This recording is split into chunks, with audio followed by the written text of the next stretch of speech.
get bored. It's Audio, kind of I'm the same way, Ben. All right, white balance.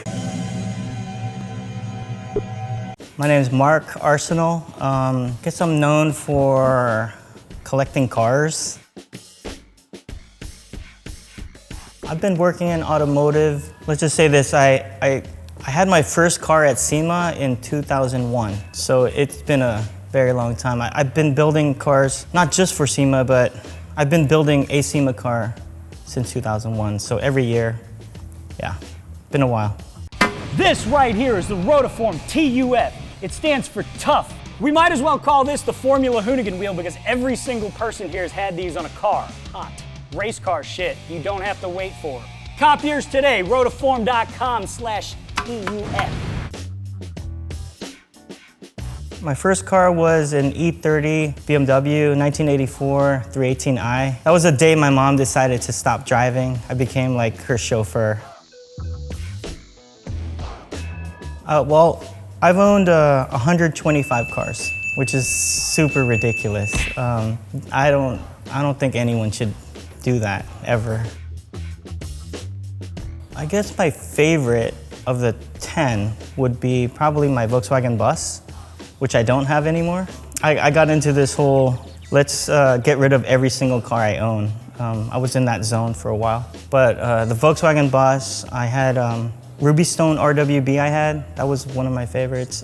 Pandora 1 RWB. My Hako, the 72 Skyline. That was a really cool car. I thought that was one of my favorites, but it brings back a bad memory, so I had to get rid of it. My G-Wagon right now, I love that car. And then my black 1995 Land Rover Defender. Oh, my S14.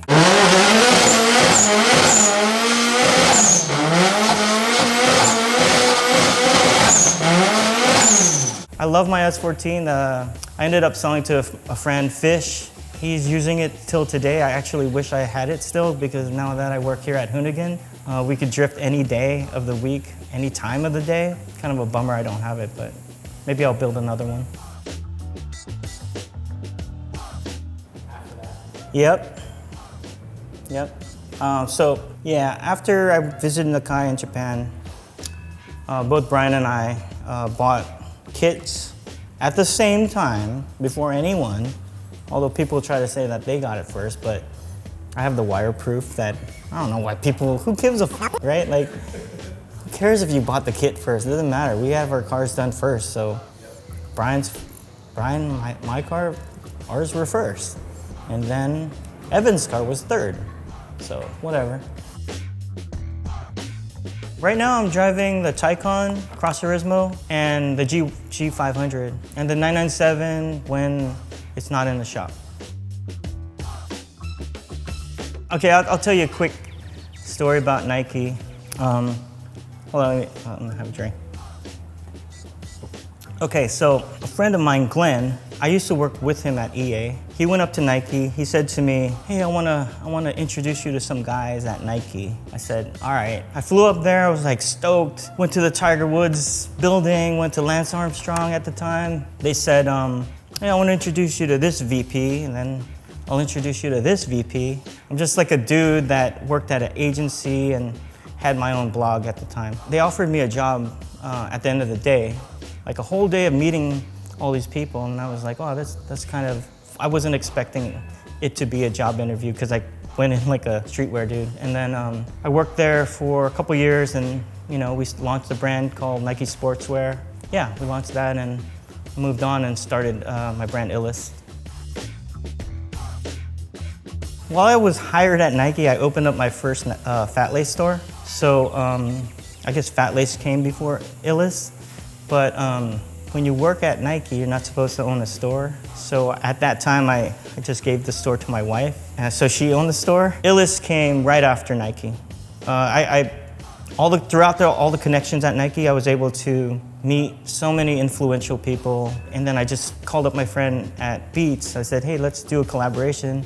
They said to me, hey, we've never done a collaboration with a clothing brand before. It's always been like Lady Gaga or whoever at the time. That happened. And I think that's what helped the brand, I guess, catapult, because I just wanted to do really cool collaborations while releasing, different shirts and different collections.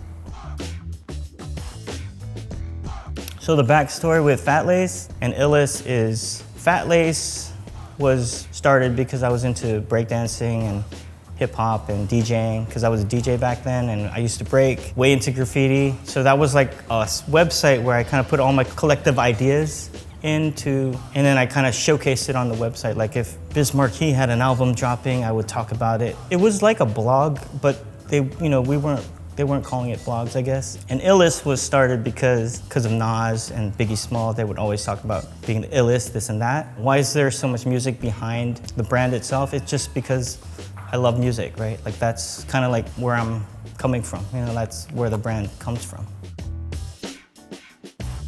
My favorite rapper is Nas, just because he's like the GOAT, you know? I think the Beats, his first album was the best of all time, and I think nothing can still beat that album. Oh, Hellaflush, like Hurt understands it, obviously. Most of the guys here understand it, but a friend of mine, at the time we had a drift crew called Drift Unit. My friend Jerry said, dude, all our cars are Hellaflush. And I was like, shit, I should buy that website URL. And then from there, we posted all our cars on the blog, any cars from Japan that looked Hellaflush, and then we just called it Hellaflush, started selling stickers. Started giving away stickers. All of a sudden, people want to buy our stickers, and then it just became a thing. My favorite place to travel is Tokyo. I told these guys we have to throw a show there this year, and I think we are going to throw a show there this year, so look out for that.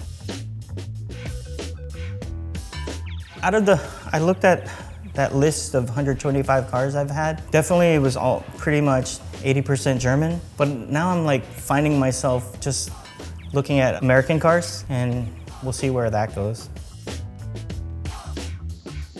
Shave ice, 100%. I feel like we've always crossed paths, but in 2010, he came up with an article when he was at 0 to 60 magazine. It was a feature on Nike, right? The RWB Nike. And I said, oh shit, I want to do that to my 964, right? I had a 964. I got that off a bonus at Nike. I bought my 964, first of all, for $17,000. I bought it on eBay. At that time, no idea. I think I might have reached out to the guys over at, I don't know if I can even say this, can I? No, I can't, huh? So you guys can bleep it out, but the guys at Boo. Exactly. Boo. Exactly. But Brian was a fan of theirs, and they were friends, and I reached out to them to get to Brian so I could ask him how to get to Naki, because I couldn't get to Naki at the time. And that's how I met Brian. Ken Block and Brian visited my warehouse. It was like this, two of these right here. They said, Mark, we're gonna be filming Gymkhana. Can we borrow your warehouse to take apart the car that we're gonna be using for Gymkhana? I said, yeah. Oh yeah, use my warehouse. I met Ken in a limo, first of all, and then they show up in my warehouse asking me if they can borrow my warehouse. I was like, yeah, sure, whatever. They come back like months later, and then they said, oh, we're also thinking about starting a brand. What brand is that? We're talking about Hoonigan here. It's like, yeah, dude, do it. They were looking at figuring out how to do logistics, what we were doing, and then I was like, oh yeah, man, it's easy to do a brand. You just have to commit, right? It's all about commitment. You're pretty much the person that bought it into the United States. Sorry. Yeah. All right. Well, when I see the cars on that thing and then the cars on the side, then I feel it's hoarder, right? That's the first thing that comes to mind. But Hurt knows that he has a vision for every single one of these cars that he has out there, and you're just like, okay, I mean, you let the guy do it, but at the same time, when is that yellow car gonna really get touched? So you tell me, is that hoarding or collecting? As Hurt probably knows, you have so many cars, lots of registrations come in the mail every month, right? right? You're like, what's going on here, right? Like at that time I had 21 cars and I was just like, dude, this is crazy, right? Like my wife doesn't care. She doesn't even know what's going in and out, but you think about these things and you're like, nah, I'm just gonna sell all of it. So one day I woke up, did a sale. I just like, I don't care, I don't care what they're worth. I just sold them all. And I went down to 3 cars. But then all these other opportunities come when, like you, oh shit, this car's here, this car's out there. So, I mean, I'm back to 8. I think that's reasonable, I think.